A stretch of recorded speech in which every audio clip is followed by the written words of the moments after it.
minút pod otázku práve preto. Máte niečo proti islamu? Čo chodíte preč? Vy chodíte preč. Nie, počkajte. Takto, lebo hovoríte o islamizácii, áno. Aby sme to teda, aby toto zaznelo.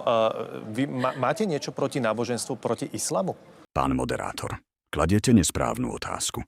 Skôr by ste sa mali spýtať, ako je možné, že pani Jar nemá nič proti islamu.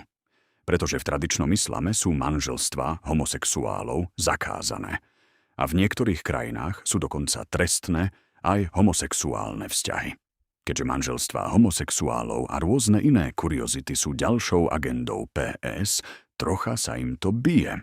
Samozrejme, dá sa odvolávať na to, že aj medzi islámskými veriacimi sa nachádzajú skupiny, ktoré takéto zväzky uznávajú.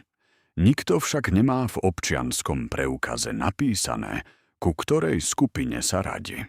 To ale pani Jar nemôže vedieť, lebo psychicky chorým ľuďom sa v tomto štáte občianske preukazy nevydávajú.